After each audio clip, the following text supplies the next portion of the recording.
Je voulais parler de la politique de change et politique monétaire dans l'Arménie et quelle est son influence sur l'économie et la croissance économique. Si nous regardons de façon globale et conceptuelle cette question, c'est une tâche très difficile de choisir quelle régulation de change est effectuée dans les pays en développement. Si nous regardons qu'est-ce qui est recommandé par le FMI, par exemple, donc c'est un taux de change flottante, une régulation flottante, c'est une des options les plus réussies pour la politique de change si c'est une économie déjà stable et a des tendances à la croissance. Le problème est que dans les pays en développement, dans les économies en développement, ce n'est pas vraiment possible. Et les pays en développement ne peuvent pas non plus fixer leur taux de change. Donc, il y a un nombre d'aspects qui ne peuvent pas être réalisés. Donc, les pays en développement essayent de suivre les recommandations de l'FMI, mais ne fixent pas quand même le taux de change. La question se pose, comment est-ce qu'on peut réaliser cette régulation du taux de change pour ne pas causer de gêne à l'économie? Et peut-être le gouvernement aussi a son mot à dire, bien que il ne doit pas influencer vraiment la Banque centrale, mais dans les pays en développement, quand même, cela se passe. Donc, il y a un dilemme. Croissance économique, développement économique, et dans ce cas-là, on peut avoir des pertes ou on peut avoir la charge inflationniste, etc. Donc, c'est un choix avec ses propres coûts. Et en règle générale, le gouvernement et les banques centrales essaient de soutenir l'inflation et réduire la dette externe. Mais en règle générale, cela a des conséquences négatives en ce qui concerne la croissance, si on parle de l'économie extérieure. Je voulais vous raconter quelle était la politique monétaire de l'Arménie, peut-être si vous ne la connaissez pas très bien.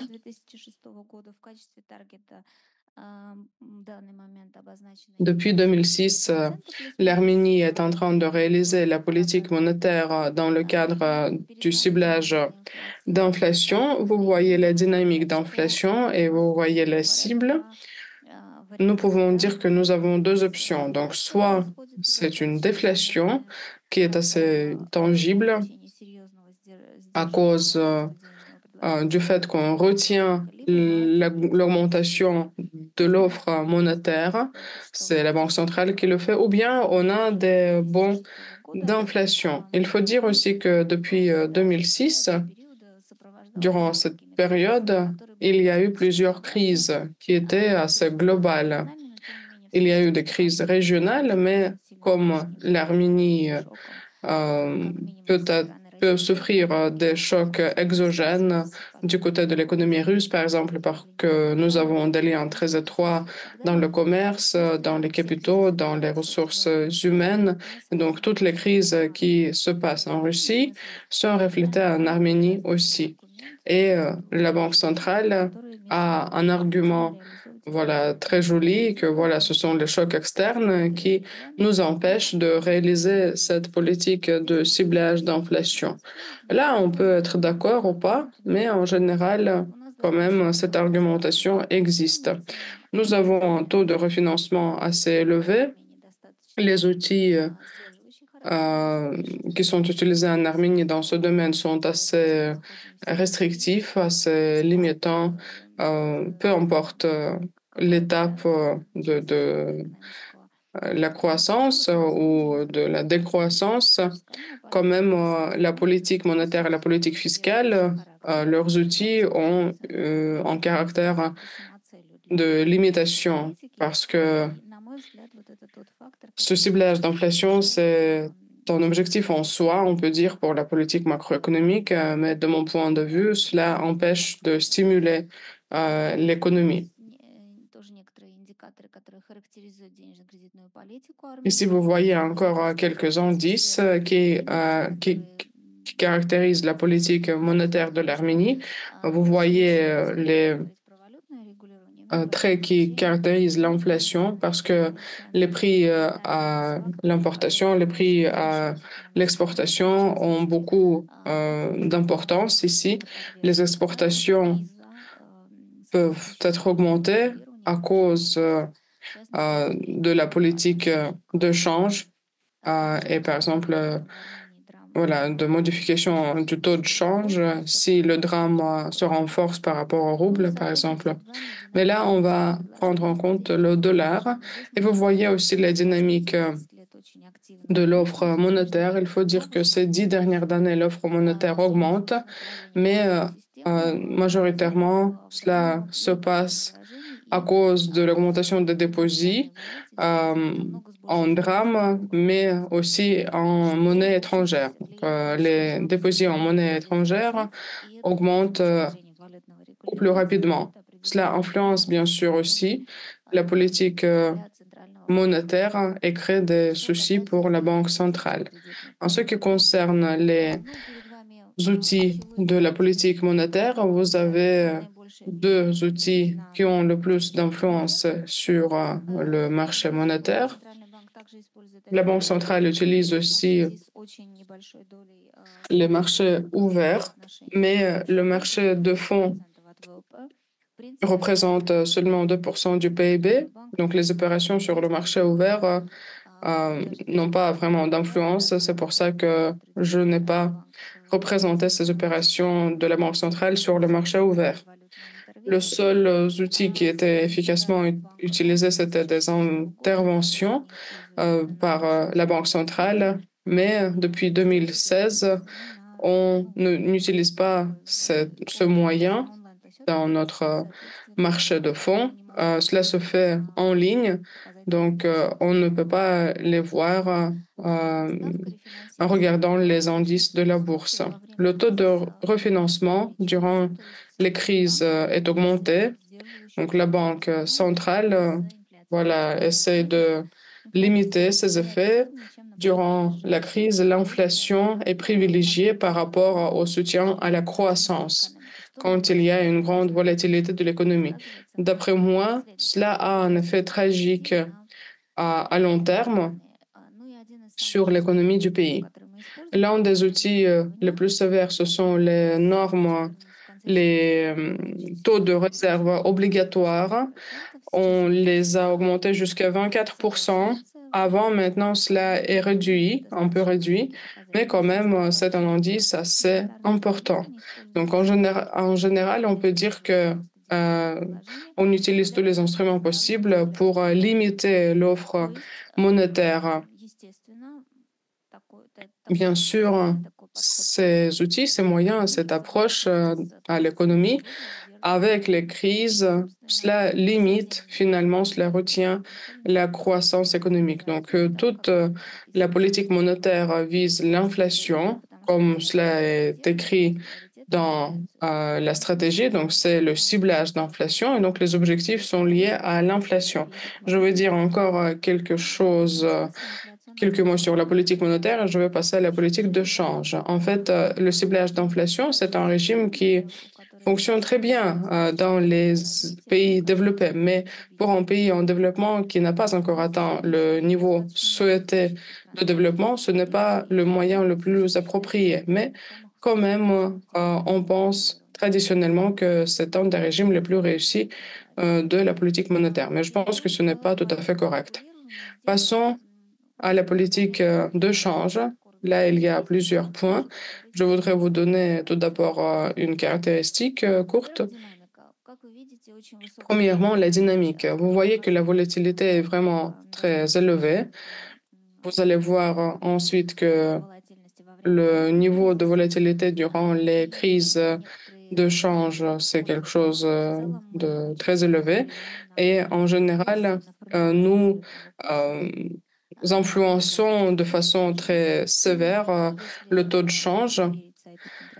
Mais si on croit au site de la Banque centrale, là en bas, ce sont les années.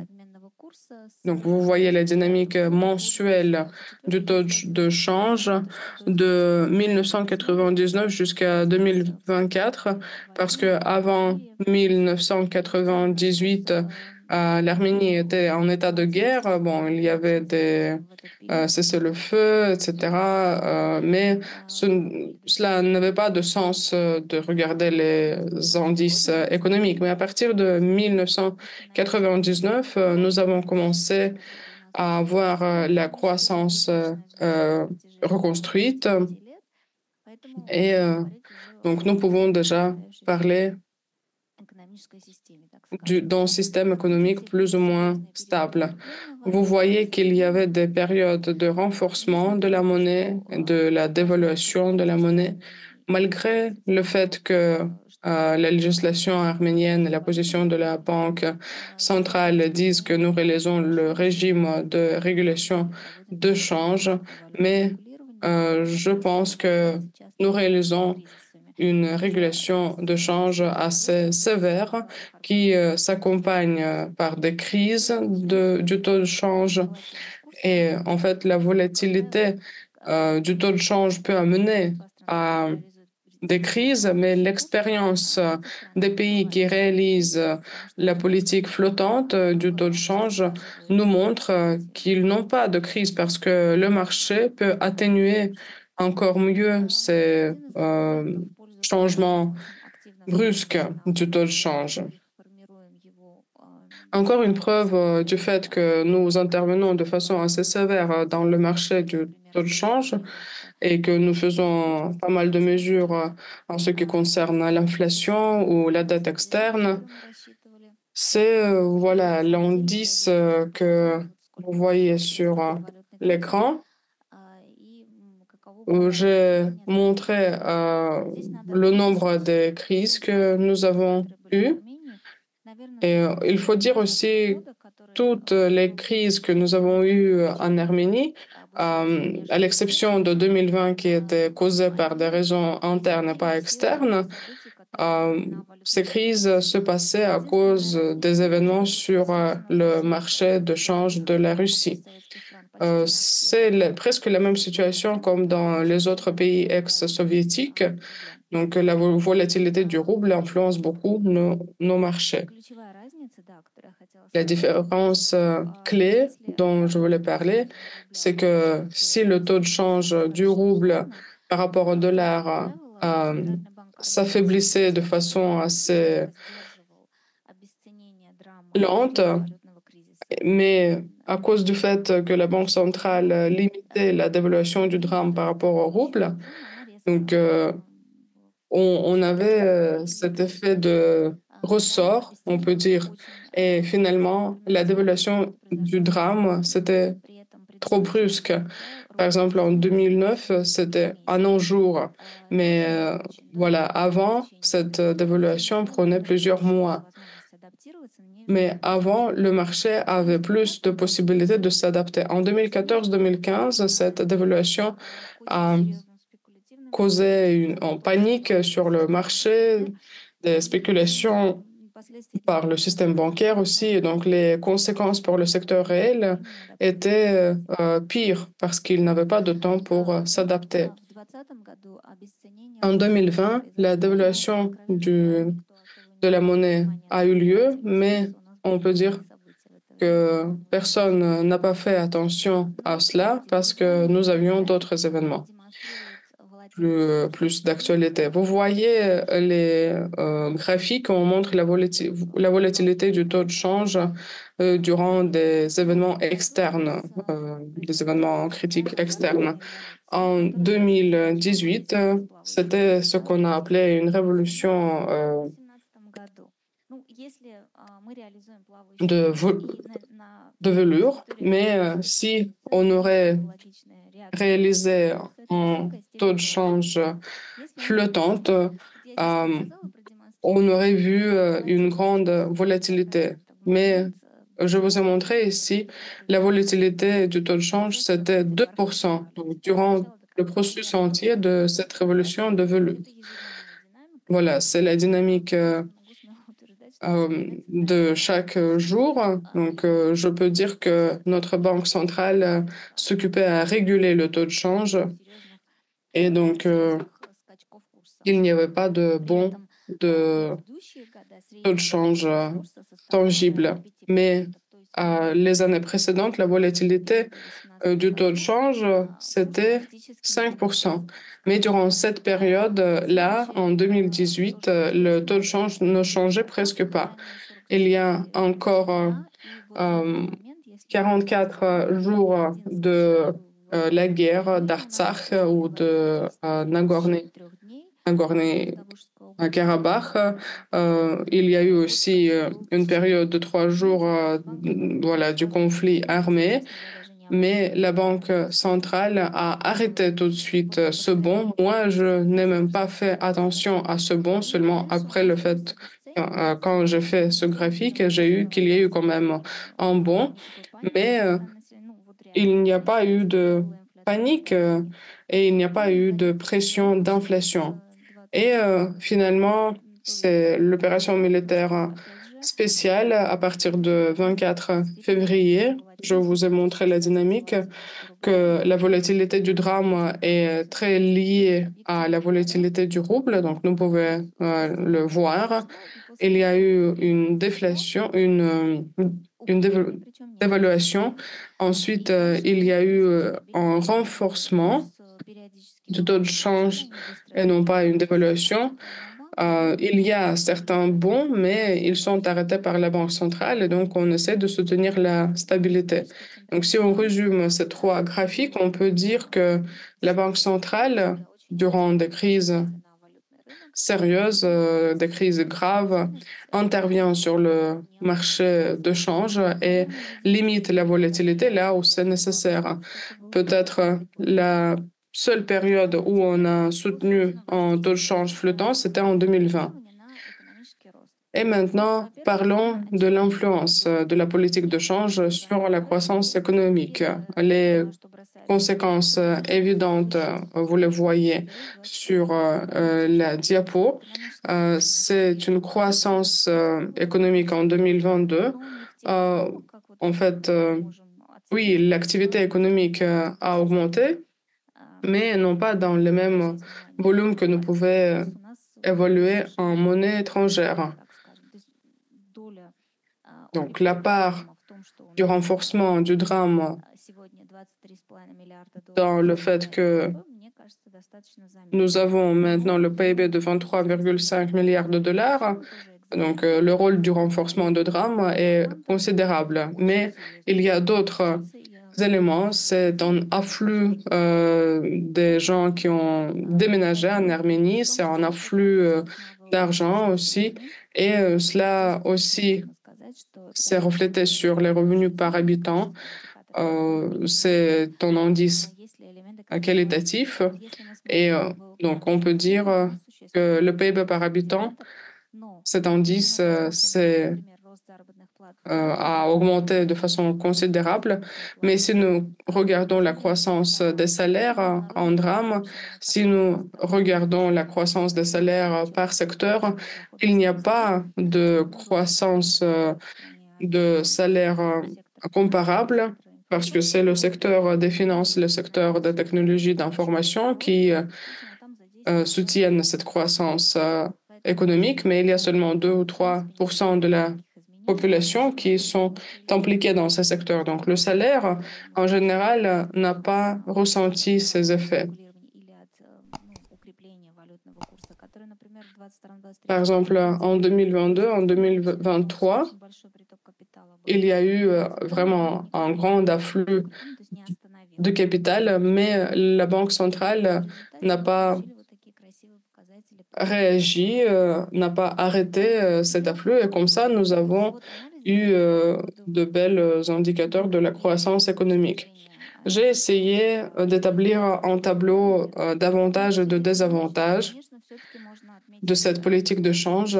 Parmi les avantages, on peut dire, on peut nommer la réduction de la pression d'inflation, bien qu'on puisse le discuter parce que si nous calculons la pression d'inflation euh, en se basant sur l'indice des prix à consommation, il faut prendre des éléments différents en compte. Et je peux dire que cette année et fin de l'année passée, le prix des produits de consommation ont augmenté de façon considérable, bien que l'inflation est assez basse. Mais on ne le ressent pas quand on va au magasin. Mais en général, quand même, on peut garantir une sorte de réduction de la pression d'inflation et garantir une stabilité sur les marchés de change. J'ai illustré les taux de change. Donc, c'est le fond bleu, c'est la dynamique du taux de change. Et il y a trois indices d'inflation qui sont ciblés par notre banque centrale. Je m'oriente plutôt à l'indice des prix à la consommation, donc au résultat factuel, non pas à l'inflation de base, mais l'indice des prix à consommation. Je pense que c'est plus objectif de regarder cet indice-là. Mais comme vous voyez, je ne dirais pas que la Banque centrale réussit à atteindre le cible, mais dans la moitié des cas, la Banque centrale quand même euh, réussit à le faire. Mais la volatilité, l'indice des prix à consommation est beaucoup plus élevé que le cible calculé par la Banque centrale. Et en 2023-2024, nous voyons un processus de déflation. J'ai J'ai vu qu'en 2015, en 2016, il y a eu une période de déflation aussi.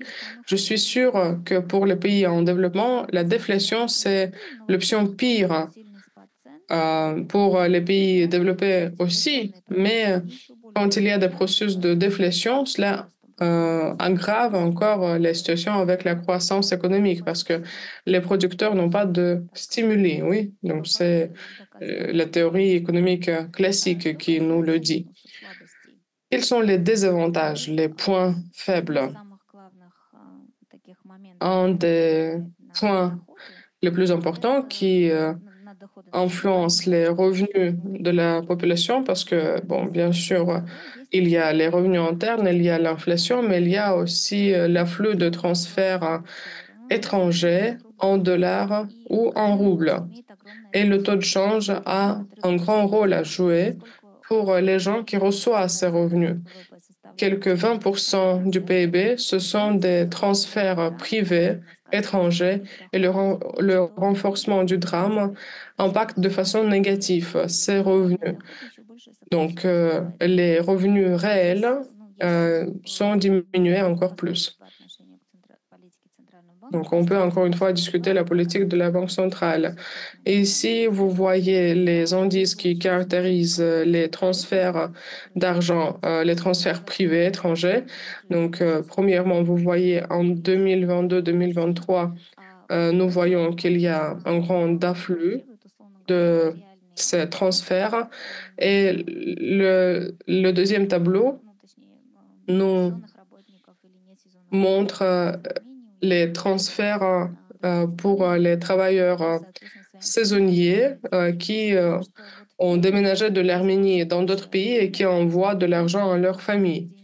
Parce que dans le premier tableau, on voit une grande part voilà, de cet afflux. Ce sont les citoyens russes qui ont juste transféré leur argent en Arménie.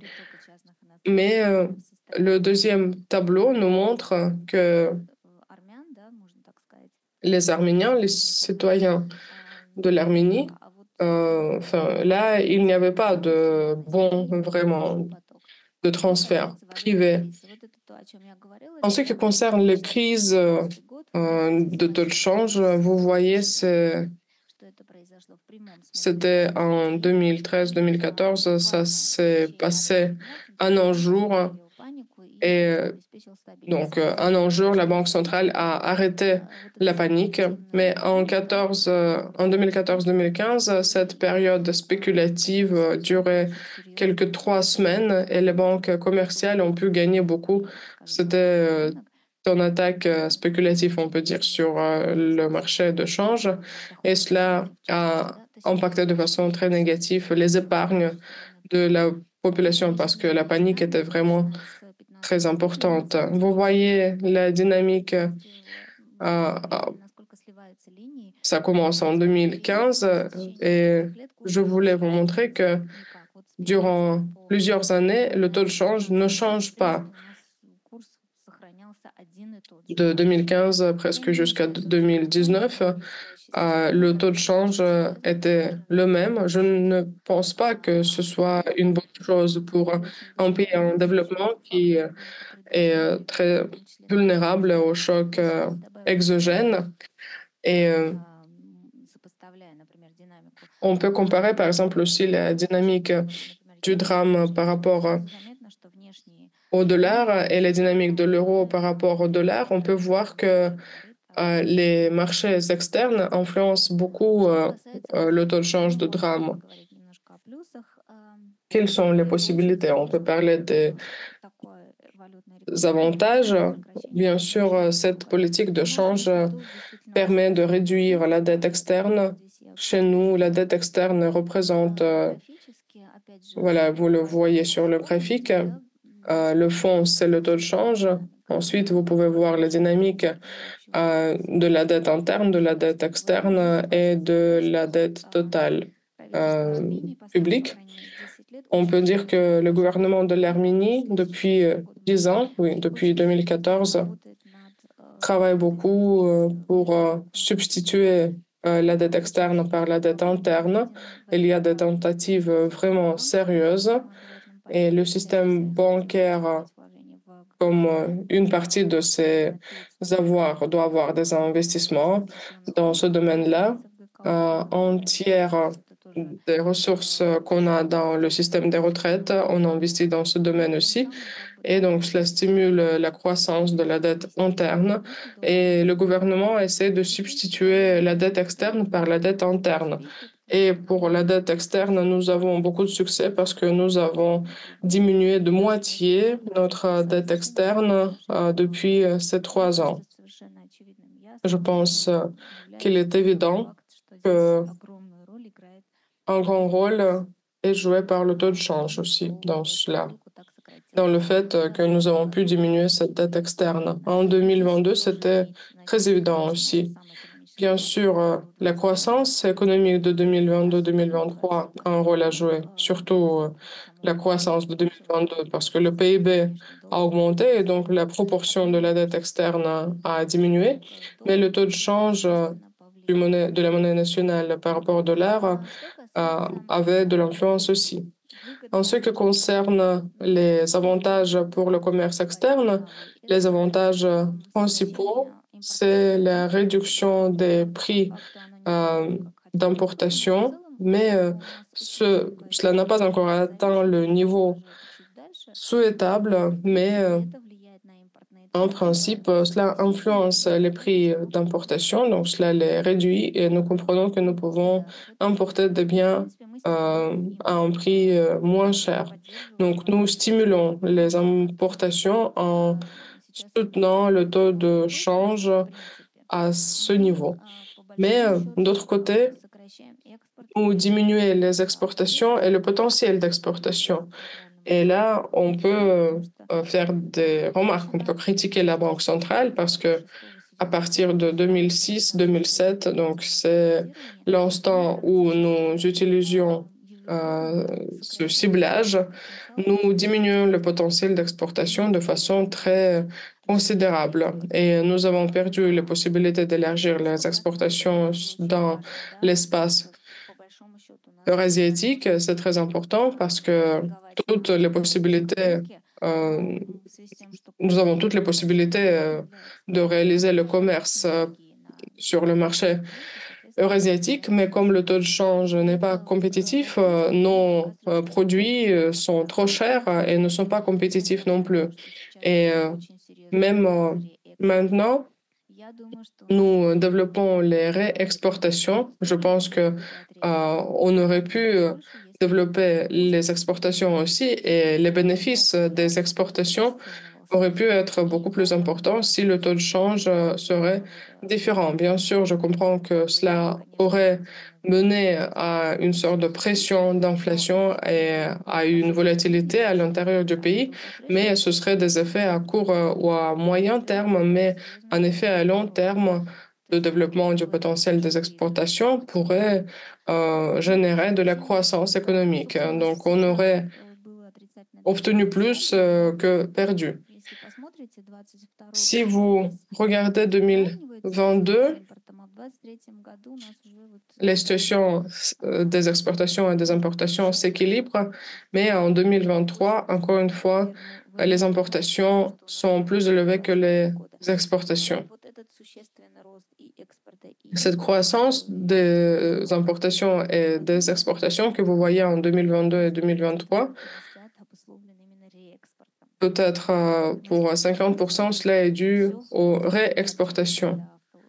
On fait des réexportations, même cela concerne les pièces détachées pour les avions, etc.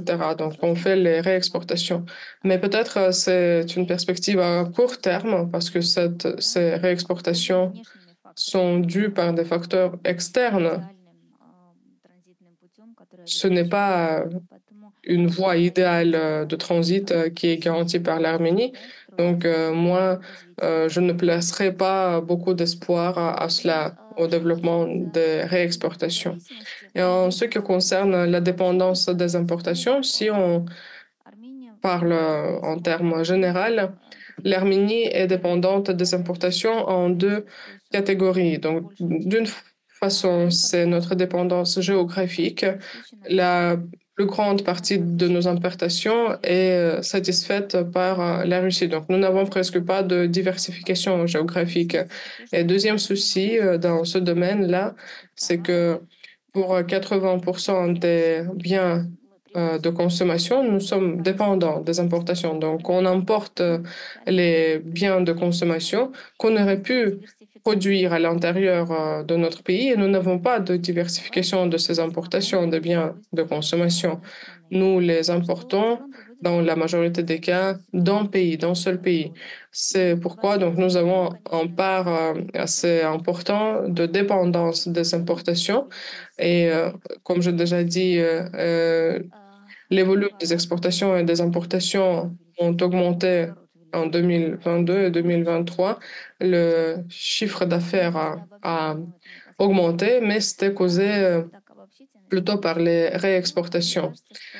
Pour conclure, je peux dire que la politique de régulation du taux de change appliquée en Arménie n'est pas favorable pour la croissance économique. Je comprends que les risques et les crises de la situation actuelle sont telles que la Banque centrale ne va pas peut-être changer sa politique, mais si nous réalisons la politique de change voilà, dans ce contexte, il faut quand même avoir une politique de change qui serait favorable à la croissance économique. Si on doit choisir entre la pression d'inflation et la croissance économique, il faut choisir la croissance économique. Il faut prendre le risque parce que limiter l'inflation jusqu'aujourd'hui n'a pas donné de bons résultats pour les salaires, pour la qualité de vie, etc. Et la croissance économique pourrait résoudre ces questions. Et dans une perspective à court terme et à long terme, ça va résoudre aussi les questions avec l'inflation. Donc, en résumant, je pense qu'il faut renoncer au ciblage d'inflation et il faut réguler le taux de change en stimulant les exportations. Merci beaucoup pour votre attention. Je serai content de répondre à vos questions. Merci, Mariam. Vous pouvez fermer la présentation pour qu'on puisse voir les participants de nos séminaires.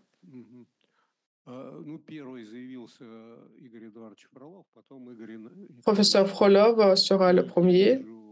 Et je vois qu'il y a d'autres questions, Monsieur Goftwang, Hélène Clément-Pithieu, mais on va commencer par professeur Frolov. J'essaie de fermer la présentation, mais je n'arrive pas pour l'instant. Voilà, je l'ai fermé. C'est bon, oui, c'est bon. D'accord, merci. Merci. Vous avez une présentation très détaillée. J'ai une question. Je vais commencer de loin. Vous avez dit dans le cadre de votre présentation que l'Arménie dépend beaucoup des chocs exogènes, que l'économie est assez petite, etc. Peut-être, euh, voilà, il y a en termes anglais, il y a eu un projet international qui s'appelle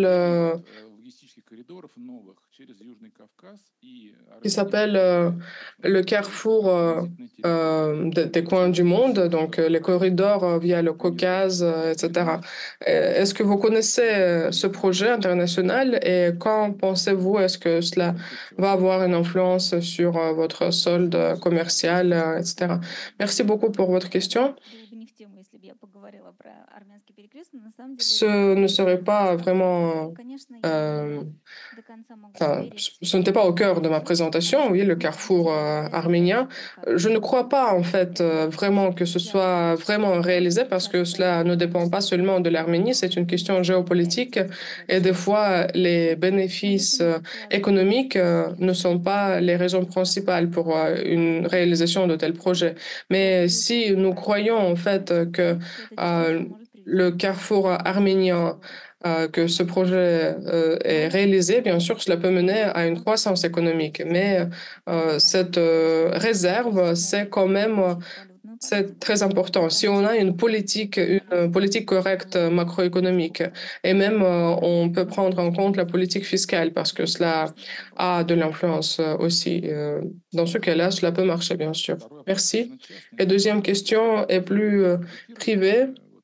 Vous critiquez beaucoup le ciblage en ce qui concerne le taux de change. Je pense que M. Goftwein va vous poser beaucoup de questions par rapport à ça. Mais sur certains graphiques, vous utilisez l'équivalent du dollar quand vous montrez les dynamiques. Par exemple, vous aviez, oui, la dynamique du PIB en monnaie nationale. Ensuite, c'était un graphique avec le dollar. Et c'était un peu peut-être incohérent, non? Le micro? Ah, oui. Non, non. Enfin, c'était le PIB en dollars. J'essaie de comprendre. On comprend pourquoi on peut utiliser ces outils en théorie. Mais si on parle de la pratique, comme vous avez une grande part des opérations d'importation et exportation, on le comprend.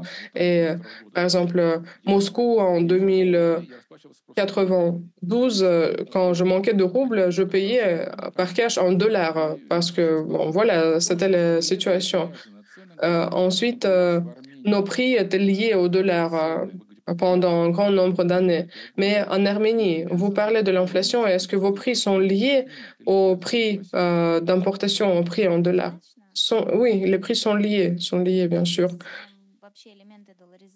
Et il y a des éléments importants de dollarisation. Si, par exemple, je vous donne un exemple assez primitif, si nous prenons la Russie et nous voulons savoir quels sont les prix de biens immobiliers, on définit les prix en roubles. Donc moi-même, en tant qu'étranger, je vois les prix en roubles. En Arménie, dans la législation, bien sûr, quand on signe un accord de vente, on paie en drachmes et donc, bien sûr, les paiements en dollars à l'intérieur du pays ne sont pas possibles. Enfin, je ne parle pas des opérations de monnaie, mais les prix sont définis en dollars. Et cela déjà montre que le niveau de dollarisation, c'est très élevé. Voilà. En ce qui concerne les épargnes aussi, etc. Voilà, c'est pour ça qu'on fait la régulation du taux de change. Merci, chers collègues. Nous avons un grand nombre de ceux qui veulent poser des questions. Je vous prie d'être bref quand vous posez la question. J'ai les questions suivantes. Merci beaucoup pour cette présentation très intéressante. La question est la suivante. Le solde commercial et les exportations et les importations, vous avez donné les caractéristiques des importations, donc d'où vous importez, et vous avez dit la phrase suivante, que la phrase assez classique, que ce taux de change influence de façon défavorable les exportations. Mais qu'est-ce que l'Arménie peut exporter, où et en quel volume? Voilà, pour soutenir le solde commercial. Par exemple, si on parle des transferts directs étrangers, donc le flux d'argent pur en monnaie étrangère et les profits des exportations, quelle est la proportion? Quelle est la charge? À quel point c'est logique de soutenir les exportations? Donc, quelle est l'importance de ce facteur pour la dynamique économique? Merci. C'est une question de d'œuf ou de la poule. Voilà, donc qui est le premier? Bien sûr, nous comprenons que pour l'instant, la part des exportations n'est pas grand et ce n'est pas diversifié. Nous avons des exportations de matières premières. Ce sont des métaux précieux, des pierres précieuses. Je pense que 80 ou même 90% de nos exportations, c'est ça. Ce ne sont pas des biens fabriqués. Mais la question se pose, est-ce que nous voulons avoir cette situation ou bien nous voulons changer la situation? Je pense que même des petites économies doivent s'orienter vers les exportations et minimiser sa dépendance des importations. Bien sûr, il y a des choses que nous ne pourrons pas exporter et produire, mais il y a quand même des produits où nous pouvons le faire. Donc, l'orientation, je pense que nous avons besoin de l'orientation vers les exportations. Donc, peut-être même aujourd'hui, la politique de change ne change pas, mais dans une perspective à long terme, cela va stimuler la compétitivité des produits arméniens qui ont quand même du potentiel. Par exemple, les vins, donc le cognac, les vins, ces produits ne sont pas très compétitifs à cause du taux de change. Mais nous comprenons que ce produit va être exporté et sera compétitif dans l'espace eurasiatique sur les marchés internationaux. Oui, on peut exporter le cognac, par exemple, et on le fait, mais les quantités sont beaucoup plus moindres et enfin, c'est beaucoup plus limité. On s'oriente vers les connoisseurs, on peut dire. Mais on comprend qu'on peut quand même développer ces secteurs-là. Merci, Monsieur Goftvan. J'ai trois ou quatre questions. J'aimerais bien comprendre avec plus de détails qu'est-ce qui est fait par la Banque centrale en Arménie. Vous avez nous montré une image en expliquant qu'est-ce que c'est que le ciblage d'inflation. Ça, c'est compréhensible, mais je veux avoir des détails. Première chose, d'habitude, ou même toujours, la Banque centrale ne peut pas directement influencer le cible en soi-même. Donc, habituellement, il y a un cible d'opération, cible opérationnelle. D'habitude, c'est le soutien des taux du marché monétaire en ce qui concerne le taux directeur, le taux de refinancement, etc. Et il y a des instruments différents. Donc, qu'est-ce qui est fait réellement par la Banque centrale? D'habitude, ce sont les opérations de crédit, de dépôt ou bien les opérations avec les titres. Quels sont les instruments utilisés par la Banque centrale en Arménie et quelle est l'échelle de leur utilisation? Je comprends que je ne ressens pas l'échelle de l'économie arménienne. Peut-être qu'on peut parler des choses relatives. C'est la première question. Est-ce que je peux déjà répondre et ensuite vous allez poser la deuxième question pour que euh, voilà, je ne l'oublie pas. Merci beaucoup pour votre question. Notre ciblage d'inflation L'outil clé, ça doit être le taux de refinancement et les opérations sur les marchés ouverts des titres. En fait, je pense que notre mécanisme de transmission n'est pas très efficace. Par exemple, la part de crédit de la part du système bancaire, c'est 50%. Je parle de l'économie, donc pas de tous les crédits, mais dans l'économie.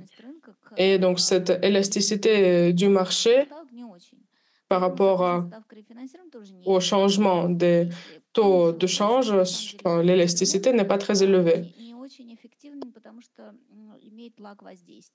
Et il y a aussi un lag d'influence. Mais nous connaissons que la situation dans le monde peut changer en un instant.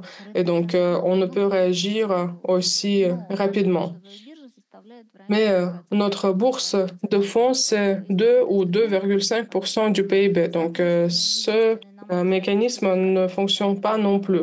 Le seul moyen qui est utilisé par la Banque centrale, c'est la politique de change, la régulation. Nous avons fait beaucoup d'études. Je ne suis pas la plus grande experte dans cela, mais en principe, même les analyses économétriques nous montrent que c'est la régulation de change qui influence. Donc, que la Banque centrale utilise voilà, la régulation de change pour limiter l'inflation.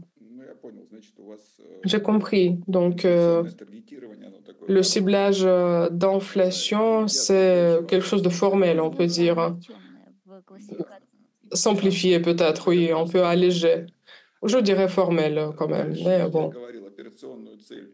Je disais que la Banque centrale peut atteindre le cible opérationnel, donc il en a les moyens. Et ensuite, il y a les mécanismes de transmission dont vous avez parlé. Est-ce que vous avez étudié les mécanismes de transmission? Pourquoi est-ce que je pose cette question? Je pense que surtout dans les pays en développement, ces mécanismes sont réalisés de façon tout à fait différente. La théorie standard sur cette question ne prend pas en compte deux éléments, ne prend pas en compte les risques financiers et les spécificités du comportement. En Arménie, comme en Russie, comme dans n'importe quel pays de l'espace ex-soviétique, si on ne prend pas en compte les risques et les spécificités du comportement, je pense que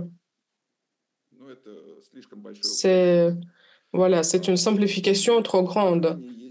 En Arménie, il y a votre propre euh, spécificité, il y a une dollarisation élevée de l'économie, du secteur financier, donc c'est un équilibre tout à fait différent des risques. Il y a aussi des spécificités de comportement, etc. La question est la suivante. Est-ce que vous avez étudié le travail des mécanismes de transmission, par exemple, en ce qui concerne le taux des monnaies en Arménie? Je pense qu'il y aura des spécificités importantes. Oui, nous avons regardé cela. Je suis tout à fait d'accord en ce qui concerne oui, les processus au pays en développement. Je vais partir de loin pour répondre. Je pense que la politique monétaire d'aujourd'hui se base sur les indices de comportement. Et si nous parlons enfin, je pense que la base de la politique d'inflation, ce sont les attentes d'inflation. Mais d'habitude, il y a une réaction inverse. Si on a beaucoup de croyances en la Banque centrale, donc n'importe quelle annonce de la Banque centrale a un résultat positif, dans notre cas, d'habitude, c'est une réaction inverse. Donc, les attentes concernant l'inflation n'ont pas d'effet positif. Bien, en fait, il faut dire quand même que la Banque centrale travaille sur le renforcement de sa crédibilité et essaye de réguler ses attentes d'inflation. Mais bien sûr, les facteurs du comportement doivent être privilégiés. Nous avons fait de telles études, oui, et d'après nos études, le canal le plus efficace, c'était le canal euh, de change. Nous avons étudié presque 19 canaux différents. Ces études sont quand même un peu anciennes, on peut dire. Ça date d'il y a 8 ans. Je ne peux pas vous dire à 100% parce que nous n'avons pas réalisé cette étude maintenant, mais intuitivement, je pense que ce canot utilisant le taux de change s'affaiblit. Il y a le canal du taux de réserve obligatoire, mais on ne peut même appeler cela un canal spécifique, mais cela peut influencer quand même l'offre monétaire. Il y a de la dynamique positive en ce qui concerne l'utilisation de ce canal. Mais je pense que à long terme, si on réalise correctement la politique de change, ces attentes d'inflation peuvent avoir un résultat positif. Merci. Troisième question. La Banque centrale mène une politique monétaire, y compris une politique de change, mais la Banque centrale ou un autre organe mène une politique macropotentielle aussi. Dans une situation quand il y a plusieurs crises, vous les a montrées, donc en Arménie, les crises ont lieu assez souvent. Et donc, la combinaison de la politique monétaire et politique macropotentielle comprend des contradictions. Est-ce que vous n'avez pas étudié la façon comment votre banque centrale résout ces contradictions? Merci beaucoup pour votre question. Je pense que de façon conceptuelle, on est sur la même longueur d'onde. Notre banque centrale est un micro-régulateur financier, bien sûr, et il réglemente notre système financier et fait la surveillance. Bien sûr, quand on met en priorité des tâches macroéconomiques et, par exemple, on soutient la stabilité du système bancaire parce que à 90%, voilà, les actifs sont dans le système bancaire. Et bien sûr, le système financier est dans la priorité. C'est un problème et c'est une contradiction parce que on aurait dû séparer le mandat de la Banque centrale pour la politique monétaire et pour d'autres. Mais tous les instituts d'intermédiation sont sous le contrôle de la Banque centrale dans notre pays.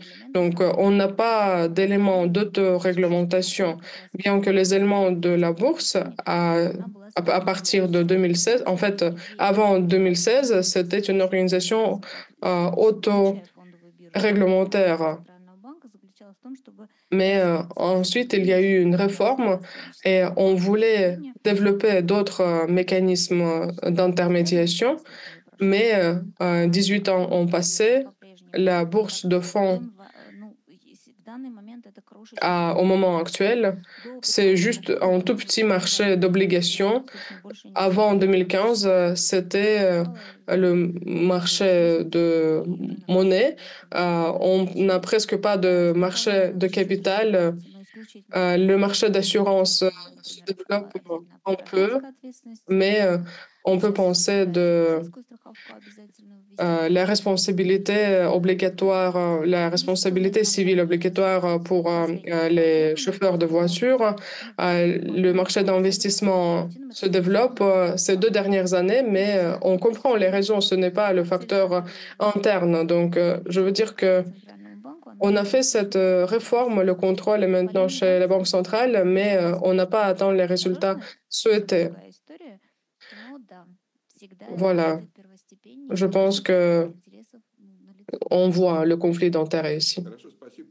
D'accord, merci. La dernière question pour la réglementation.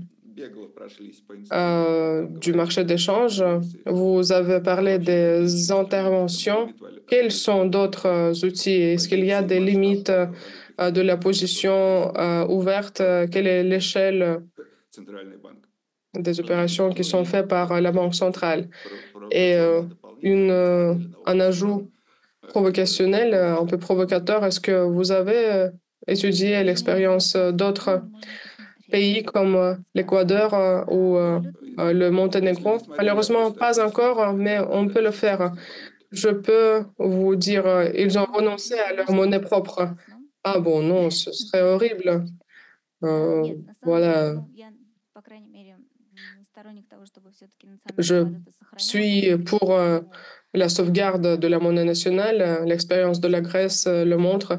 Je n'ai pas encore étudié l'expérience des pays dont vous avez parlé, mais nous connaissons qu'est-ce qui se passe en Grèce et ils ne peuvent pas résoudre leurs problèmes parce qu'ils n'ont pas leur propre monnaie nationale. Non, là, je ne pense pas que c'est une option, bien que je comprends que sur l'espace eurasiatique, on en parle de l'intégration, etc. Donc, il y a des pensées comme ça. Mais je ne pense pas qu'on soit prêt à cela. Et l'expérience de l'Union européenne nous montre que cela peut ne pas toujours être efficace.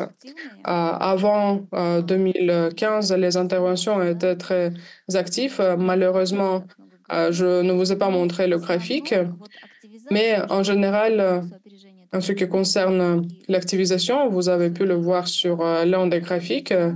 Quand il y a eu le plus d'afflux de monnaie étrangère, c'est durant la période de crise et on diminue les réserves internationales et donc on arrête l'intervention quand on atteint le point critique des réserves internationales.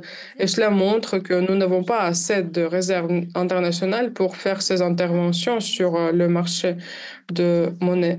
Mais pour l'instant, nous n'avons pas de dynamique des interventions du marché d'échange.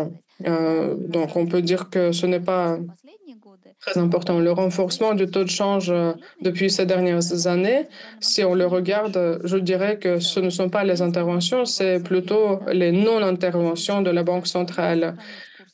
Et on aurait pu garder le taux de change sur le même niveau et laisser les exportations et les réexportations se développer avec plus de profit. Mais cela ne s'est passé, ne s'est pas passé. Donc la Banque centrale a permis au drame de se renforcer. Je pense que ce n'est pas très efficace dans une perspective à long terme si on parle des bénéfices. Merci beaucoup. Merci. Chers collègues, nous devons... oui, Hélène Clément-Pitio, vous avez la parole. Vous avez la parole, oui, votre question, s'il vous plaît. Merci. Donc, ce que je viens d'entendre au sujet de la Banque centrale d'Arménie me montre bien un exemple comme quoi il y a un problème entre les objectifs et les instruments. Donc, on a parlé de ce genre de dilemme la dernière fois, à la présentation d'hier. Je voudrais savoir si dans cette perspective, l'idée que dans le cadre des BRICS, il peut y avoir la création d'une monnaie de compte utilisable pour les échanges commerciaux, ce serait pas un bon moyen pour l'Arménie d'arriver à séparer des objectifs et des instruments? Parce que là, elle est enlisée dans une perspective où il y a trop d'objectifs et peu d'instruments d'action, en plus des contraintes du type de banque centrale indépendante qui, comme nous a dit aussi la présentatrice, en fait, cette banque centrale, elle défend les banques. Donc, elle n'est pas indépendante des autres banques. Voilà, donc on est dans une sorte de carré d'impossibilité au carré, doublement, parce qu'il y a ces distinctions entre les objectifs et les instruments. Est-ce que une monnaie des comptes des BRICS ne pourrait pas donner plus de stabilité aux relations d'échange et permettre à la Banque centrale de résoudre mieux le dilemme?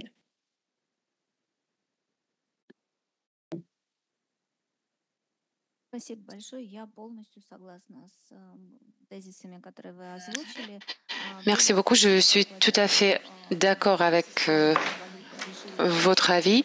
Ce système de paiement et ce type de monnaie pourrait résoudre beaucoup de problèmes et même pas dans le cadre de BRICS, les paiements dans les monnaies nationaux, c'est une solution qu'il fallait en fait utiliser il y a longtemps.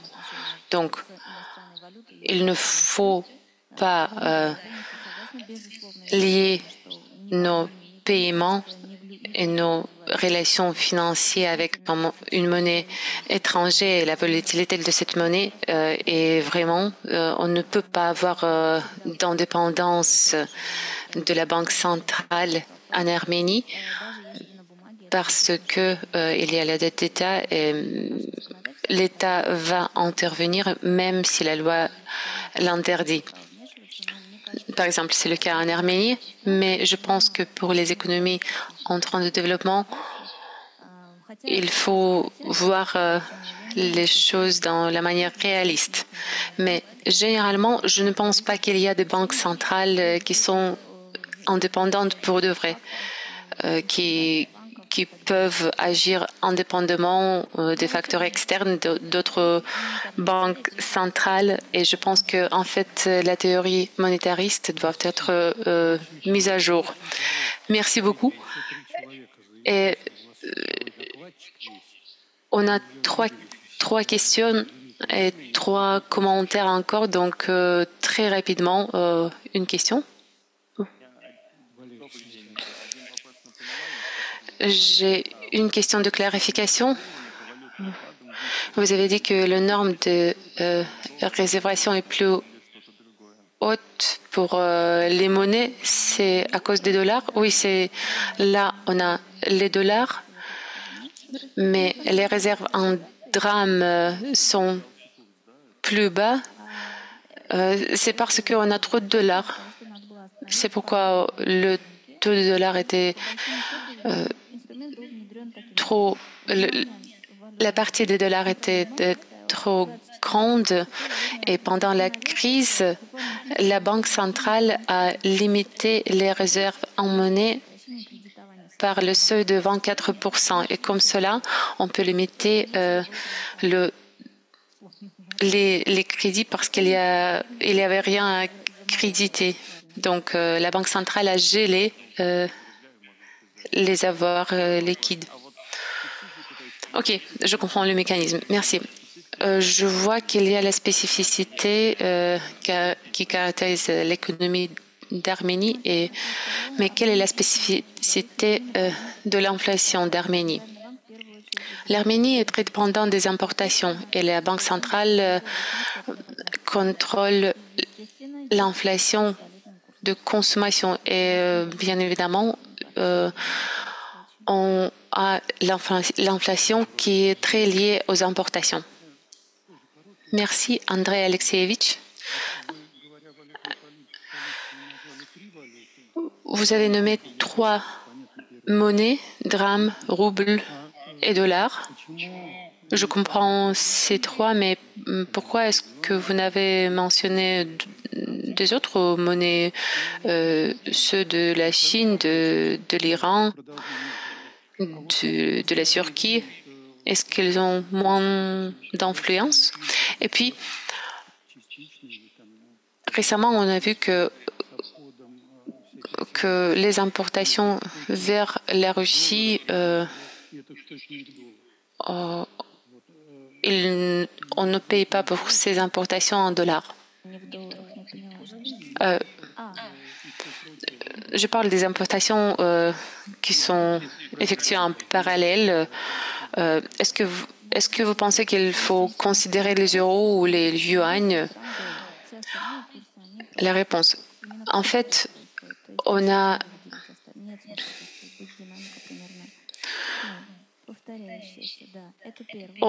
si on prend les autres monnaies, on va voir la dynamique très similaire.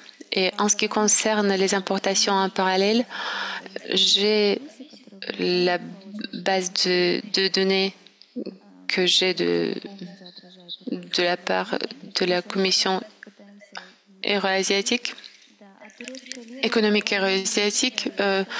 Donc, on essaie d'analyser cette situation et la lire, la monnaie de Turquie, on ne la vend pas en Arménie. Vassili. Merci. Mariam, pourrez-vous nous dire, vous avez mentionné ceux qui ont déménagé en Arménie, quelle est maintenant la dynamique concernant ce phénomène et quelle est leur contribution à l'économie? On n'a pas d'estimation comme ça parce qu'il est très difficile de différencier tout cela. Je peux vous donner les chaînes pour les gens et les capitaux.